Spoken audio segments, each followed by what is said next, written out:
아홉 번째는 권력입니다. 권력은 부패하기 마련이고 절대 권력은 절대적으로 부패합니다. 또한 권력은 동료 시민이나 이웃의 의지와 무관하게 내가 원하는 대로 할 수 있는 능력을 말합니다. 개인이나 소수의 집단이 어떠한 견제도 없이 시민 의지를 지배하는 국가의 정치는 전제 정치에 속합니다. 그렇다고 모든 이가 자신에게 권력이 있다고 주장하는 사회는 무정부 상태의 혼란에 빠지고, 이 혼란의 끝은 적은 수에게 권력이 독점되는 과두제나 폭정 등이 등장합니다. 그렇기에 보수주의자는 무정부 상태의 혼란이나 폭정이 발생하지 못하도록 정치 권력을 제한하고 그 균형을 잡으려고 노력합니다. 그런데 프랑스와 러시아 혁명들 보면 알 수 있듯이 군주제에 대립한 많은 급진주의자들이 나와 권력을 자유의 이름으로 철폐하려고 했지만 사실상 불가능했고, 오히려 군주제를 훼손하려 하는 시도조차 하지 않고 오히려 그 권력을 견제하는 장치를 없애버려서 더 큰 권력으로 폭정을 했습니다.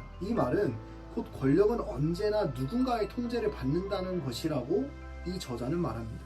그래서 보수주의자들은 견제와 균형을 갖춘 형태로 바꾸려고 하는 것입니다. 자, 10번째는 교육입니다. 이 챕터에서는 보수주의자와 급진주의자가 여기는 교육을 비교합니다. 먼저 보수주의자의 바람직한 교육의 목적은 바로 개인의 정신적이고 도덕적 능력의 개발입니다. 그리고 저자가 말하는 교육은 바로 학교 교육을 말합니다. 그 가운데 두 가지 목적이 있는데, 첫 번째는 바람직한 시민사회 질서를 가능하게 만드는 신념과 관습을 가르치는 것입니다. 그리고 두 번째는 어른이 되어가는 과정에서 도움이 될 특정 기술이나 소양을 가르치는 데 있습니다. 곧 사회 규범적 부분에 어떻게 참여하는지입니다. 또한 보수주의자의 보편적인 교육의 가장 중요한 목적과 혜택은 사람들을 지적이고 선하게 만드는 데 있다는 사실이 핵심입니다. 그렇기에 그들의 학교의 주된 존재 이유가 보통 사람들이 도덕가치와 그 이해를 개선하는 데 있다고 늘 강조하며,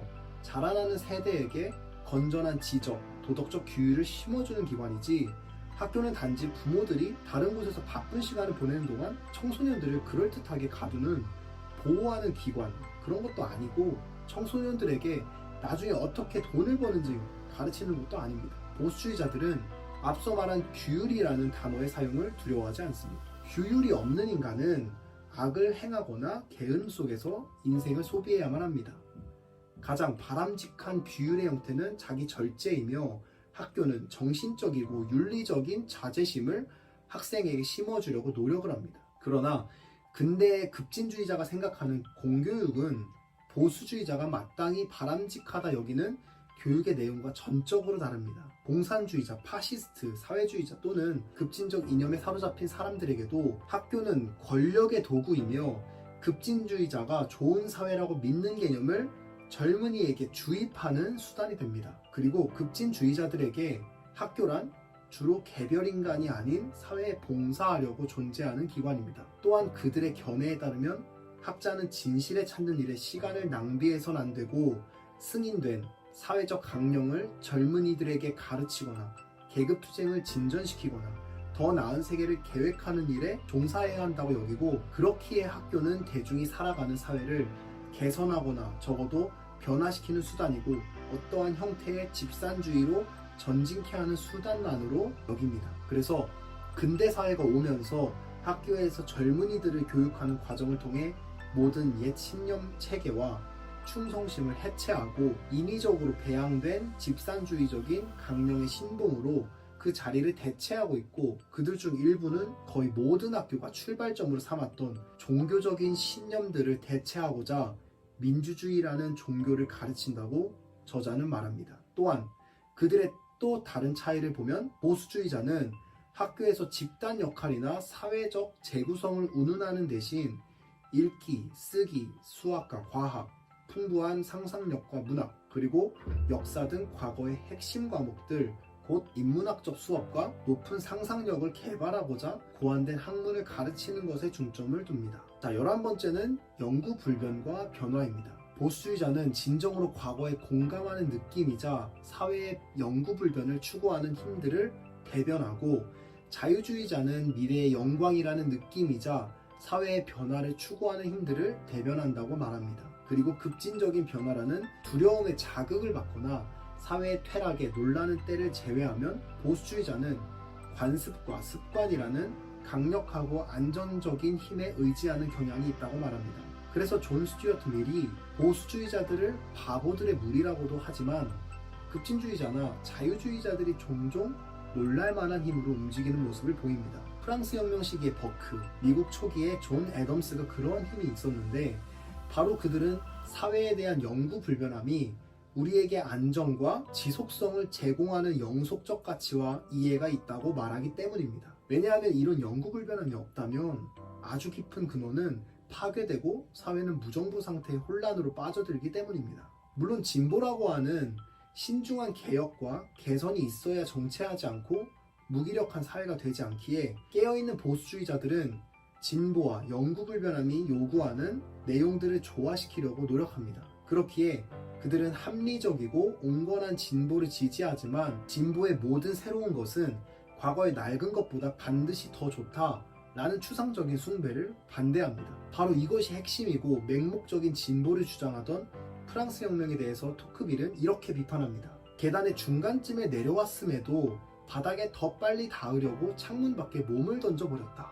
바로 보수주의자는 기존에 수립된 이해나 관례와 날카롭게 단절하는 변화라면 그 어떤 것이든 위험하다고 믿습니다. 또한 변화라는 것은 중앙정부의 권위로 발동되는 칙령이 아니고 많은 단체와 사람들의 자발적인 노력이 있어야 한다고 합니다. 그만큼 변화할 수 없는 부분도 존재한다는 것을 보수주의자들은 알기에 개선이 불가능한 사항들을 만지작거리는 행위를 대단히 위험하게 여깁니다. 이러한 생각은 18세기 버크가 새로운 도덕과 정치를 옹호한 사람들에게 했던 말에서도 알 수 있습니다. 우리는 우리가 새로운 발견을 하지 못했다는 사실을 안다. 또한 도덕성에서 어떤 새로운 발견이 이루어지리라 생각도 하지 않는다. 정부의 위대한 원칙들이나 자유라는 사상에서 새로운 발견이 많이 이루어지기란 불가능하다. 그렇기에 보수주의자들은 진보와 영구불변함 중 영구불변함을 선택하는 것이 더욱 현명하기에 지지하는 것이라고 말합니다. 또한 영구불변함이라는 토대 위에서만 진보를 성취할 수 있다고 합니다. 네, 드디어 마지막 챕터 12번째 공화국입니다. 자, 마지막은 공화국인데 공화국은 미국 보수주의의 핵심 사상입니다. 미국은 공정한 공화국이 가능한 많은 일들이 그 안에서 살아가는 개인과 지역적 관리에 맡겨진 공동체라고 믿으며 그렇기에 계급과 자발적 조직, 개인의 권리를 제거하지 않고 보호하고 존중합니다. 또한 미국은 단 한 번도 공동체가 집산주의를 의미한다는 오류에 빠진 적이 없습니다. 이는 곧 다수의 의지가 곧 신의 의지라는 오류입니다. 자, 어디서 많이 들어봤죠? 민심이 천심이다. 자, 오히려 일시적이며 사려 깊지 못한 다수의 욕구와 의지를 견제하는 건전한 안정장치가 성공적인 공화국의 특징이라고 믿습니다. 그들의 공화국의 장점은 평등이 아닌 자유였고 이 자유는 질서와 반대되는 개념이 아니라는 것입니다. 고로 그들의 자유에 대한 이해는 질서가 없이는 지속적인 자유를 가질 수 없고 그렇게 높은 정도의 개인적인 자유가 없으면 진정으로 공정한 질서 또한 존재할 수 없다는 것입니다. 이렇게 공화국을 오래 지속시키려면 자유에 대한 이러한 이해가 분명해야 한다고 합니다. 또한 자유를 중요시하는 공화국이기에 자유경제가 매우 중요하다고 말합니다. 자유로운 경제가 없으면 실질적인 공화국의 지속은 불가능하고 자유경제를 통해 보존해야 하는 자유는 바로 지적 자유, 시민의 자유, 대의제 정부, 개인의 자유가 있다고 말합니다. 곧 어떤 종류의 자유든 그것을 보존하려면 반드시 상당한 정도의 자유로운 경제가 뒷받침돼야 한다는 것입니다.